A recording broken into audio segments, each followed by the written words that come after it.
خب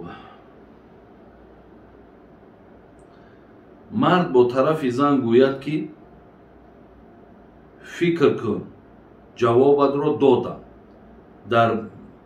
در بین نکاحشان بریده می شد یا نه؟ بله. اگر زن بگه که زنک خاک فکر تا ببین اینا من جواب تا دادم همه یک طلاق با این می شود خیلی که پیشتر من شرط و شرایط چه گفتم. بابا جان من 11 سال فرزنددار نشدم. در این مدت رنجهای زیاد و بسیار طعنه ها رو شنیدم. از خوشتامنم من میخواهم که از برادر شوهرم فرزند گیرم ولی خوشتامنم نمیماند. میگوید برآمده رو پسرم را زن میدهم. بابا جان من زندگیم را دوست میدارم چیکار کنم و من چی مصلحت میدهی؟ که این خواهر ما فرزند نمیافته است. البته رفته در دکترم سنجیدن دیدن که مقصد عیبی ممکن زن بوده است. یعنی از بچه مقصد امکان داشت است که فرزنددار شود. لیکن فرزند از برادر شوهر بگیرم و کلام کنم خیلی مادری مثال شوهر نمیمانده است. اینجا گپ سری همون شوهرت میروه. اگر به شرط شوهرت رازگی بته بگه که مقصد که من طلاقت نمیکنم گپی مادر من نمیگیرم. مثلا اگر گپی مادرم که نگیره در مسئله طلاق گناهگار نمیشود. ولی اگر در همین خیل حالت ها برادرای عزیز دادرای عزیز شما زنهاتون که فرزند نیافتن طلاق نکنین ولی زن دیگر بگیرین. زن دیگر بگیرین اگر از او فرزند شید بیارین با دست زنتون تین تا مقصد بگیم زندگی ها با یگان مشکلات و غم و دقت و دیگر سرگردانی ها مبتلا نشود. این خوبش همینه. بسیاری جایها در من میبینم هم خیلی کردن مادام زناشون فرزنددار نشدن زن دیگر گرفتن از او آورده در دست زناشون دادن لیکن زندگیشون شکل خدا رفته است. خوبه اگر همین راه کار بگیرین از طلاق کردن ده این برای شما بهتر است.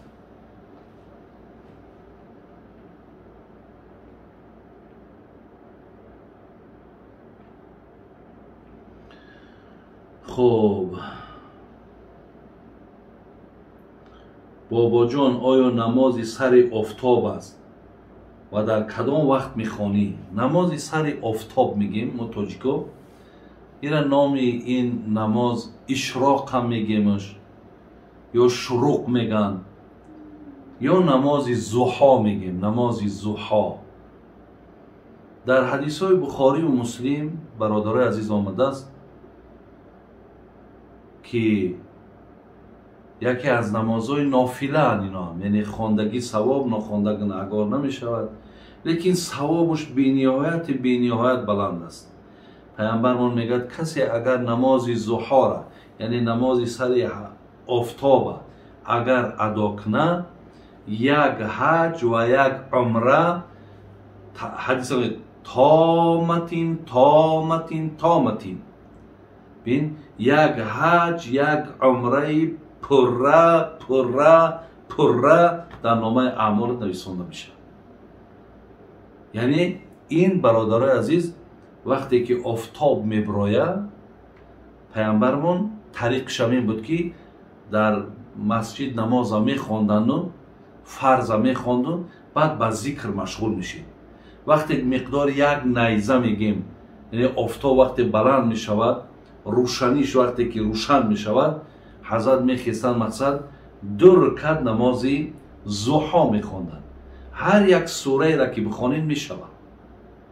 این چقدر آسانه لیکن پاداش ببینین یک حج یک عمره کامل پره در نامه اعمالت الله مینویسد.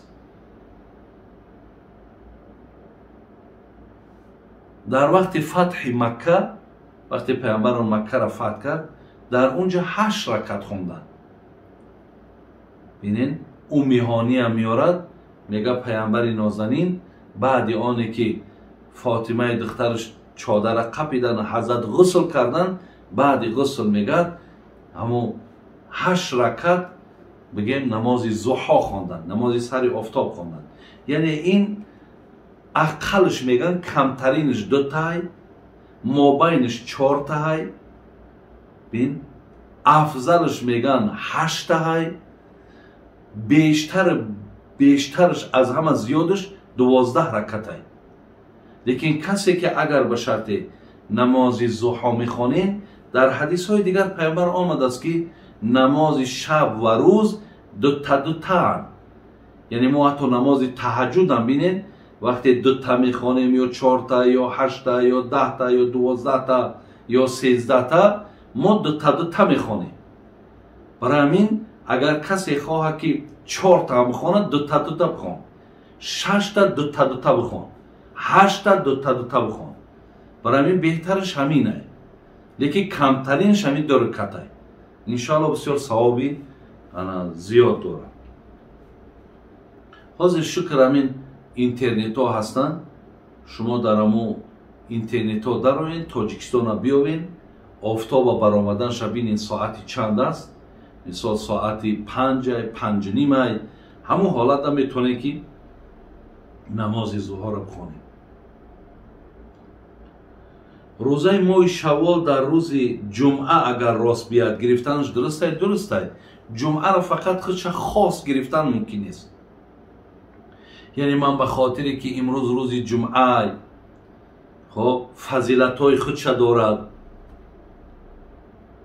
مثل که حضرت آدم خدا در روز جمعه آفرید در روز جمعه جنت در آورد در روز جمعه جنت بیرونش کرد هر دعای روز جمعه کنی دعات قبول می شود قیامت روز جمعه میاد برای این فضیلتاش اگر روزه بگیریم اینو درسته یکی وقتی که ماه شوال امسال هم خیلی آمد بسیاری مردم مقصد انا اید روزی همون پنجشنبه بود اید کردن پگاش جمعه بود مردم روزه گرفتن جمعه را روزه گرفتن شنبه را روزه گرفتن یک شنبه را روزه همین خیلی رفتن یعنی خودش طاقه گرفتن تنها گرفتن به خاطری که جمعه است نادرسته این خیلی به خاطر شوال ما جمعه را بگیریم با شنبه شا نگیریم یک شنبه شا بگیریم یک روز پس هم که بگیریم 2 روز پس هم که بگیریم اینشی چی با که نداره درسته یعنی همین 6 روز شوال در یک ماه تقسیم کنین چند روز پس هم که بگیرینش درسته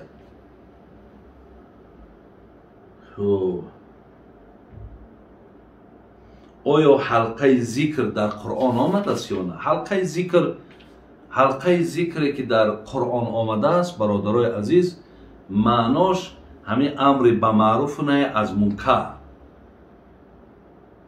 مراد از حلقه های ذکر یعنی ما چی را در نظر داریم این است که وقتی مردم جمع می شوند ما اعوذ بالله گفته از آیت های قرآن و حدیث های پیامبر وقتی به گوش مردم می رسونیم همین را میگیم حلقه های ذکر بابای حاجی از چی سبب برای زنها اجازت نیست که به سر قبر روند خیلی که ایرا علمای متأخرین برادرها اگر چنده که در حدیث من آمده است که زنها سر قبر نروند لیکن از بس که زنها رفتن در سر قبرها رعایت نکردن یا رعایت کردن نمیتونن طریق درست زیارت اینها نمیفهمن در اونجا دادوای میگن در اونجا مقصد خداشون را بالای قبر میپرتاین بسیاری از شرکیات و خرافات که دست میزنن به همین خاطر گفتن همون خانه در ایستاده و دعا کنه بهتره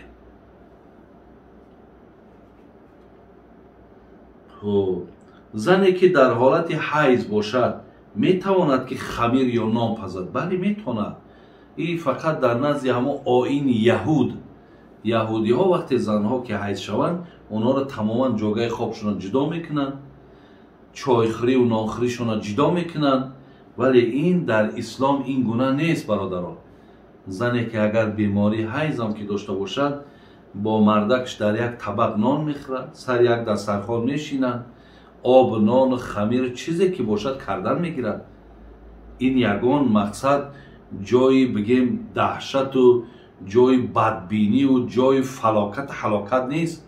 یک دردی هست که علای مهربان در عوضش ببین که حتی که نمازاش هم میبخشه، با ثوابش میده، اجرش میده.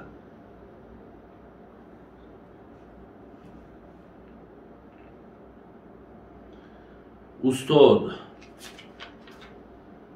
پدرم از دنیا گذشت، عکسش را خواستم که کلان کنم. گفتن که عکسش کلان نکن که پدرت عذاب میتین. نه چی گپی نه. اگر همون عکس هایی که از پدراتون مادراتون شما گرفته باشین، همونها را مقصد اگر با کلان کردنش حاجت باشد میلش، لیکن همون را در جای بمان که نزدیک خودت باشه. شرط نیست که باید در مهمانخانه در نظر مردم بمانید. یا اگر همون صورت ها باشن همونها را بسیاری مردم میگه بسوزانین، نسوزانینشان، در یک جا مانین. مثال صورت هایی هست که ما دورای طلبگی ما هست، صورت هایی هست که به خانواده ها ما گرفته بودیم، صورت های کودکی ما هست، اونها را ضرورت نداره که بسوزانین.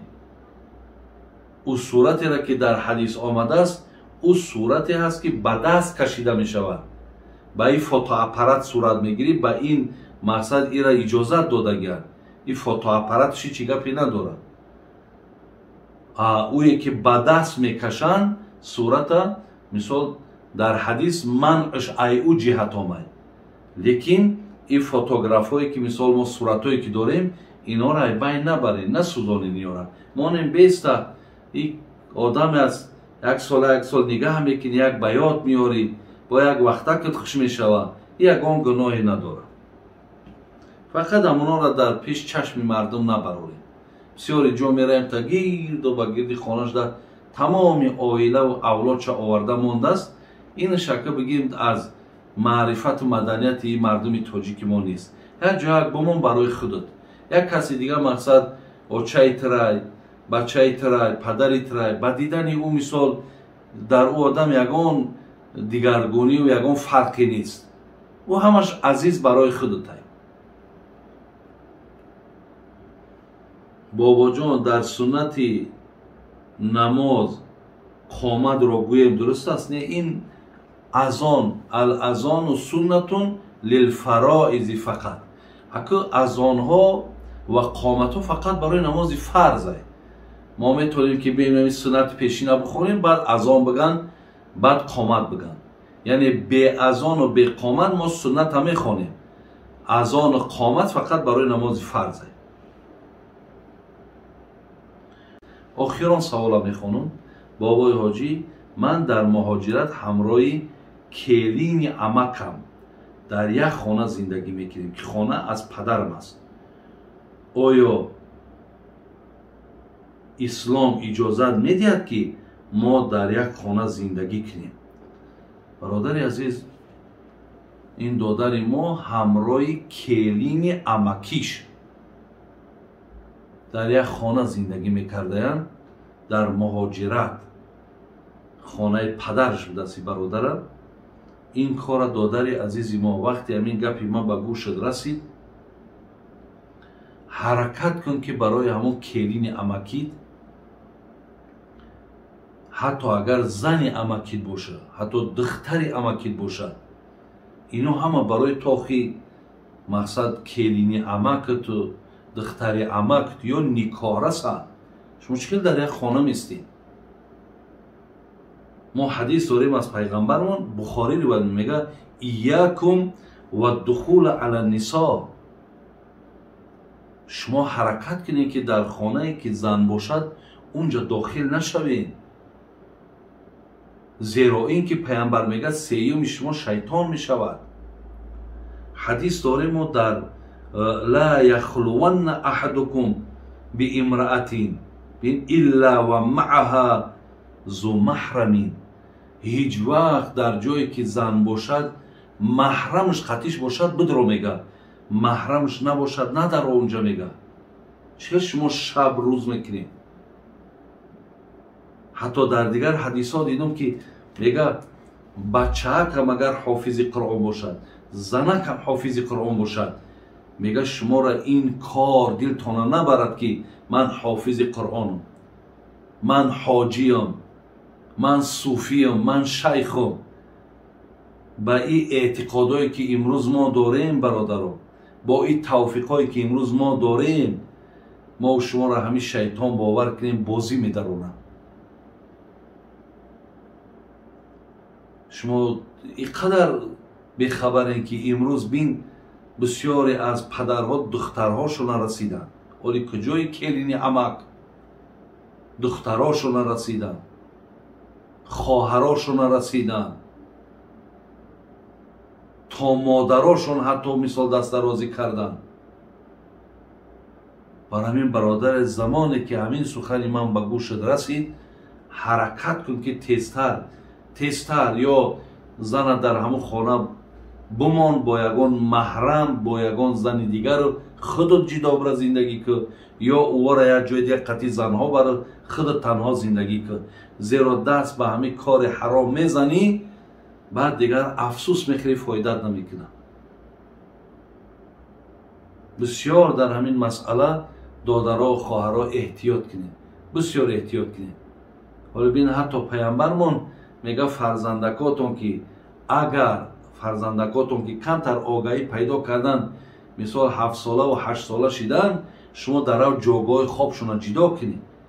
мебинед ки дар ҳамин давлатҳои ғайриисломӣ бачаакҳо ҷидо хобанд, комнатаи уш ҷидоай, комнатаи духтаракш ҷидоай. охир ҳамин низоми дини моҳай. тасаввур кун ки бачаак ки ман мисол 10солаай, дар баракш хоҳараш ховай, шабай ё саҳарай мехеза. одам вақте ки дар ҳолати хоб мумкин аст охи як бурукут поён мешавад. бин дар ҳолати хоб як киртат боло мешавад. ҳолати хобай ҳар як кор шидан имкон дорад. вақте мехеза мебинад, баъд дер мешавад. бародари азиз ва гиромӣ, бисёр эҳтиёт кунед. ва ҳар касе куҷои хонае ки меҳмонӣ мерай, вақте мерай дарша тахта кардӣ, дидӣ ки ягон мардина дар уҷа нест, агарчи хоҳаро ва модарои мо ман гумони бад надорам, лекин вақте чизеро аллоҳ ва расул мега, ира қабул кардан дар кор. бисёри хоҳаро ва модарои мо меонанд хай нестай, мардакам нест, мақсад бачам нест, хай хонаш аст, марҳамат, бо меояд дар ҳамҷа хизмат мекунад. ҳар як кор шидан имкон дорад. аз ҳамин ҷое ки фитна дорад, аз ҷое ки хатар дорад, бисёр эҳтиёт кунед. аллоҳи меҳрубоне мо номона комил кунаву хотимона ба хайру аллоҳи меҳрубон дар паноҳи раҳмат ва исмат шумо ва шуморо нигаҳ дорад. салому алайкум ва раҳматуллоҳи ва баракотуҳ.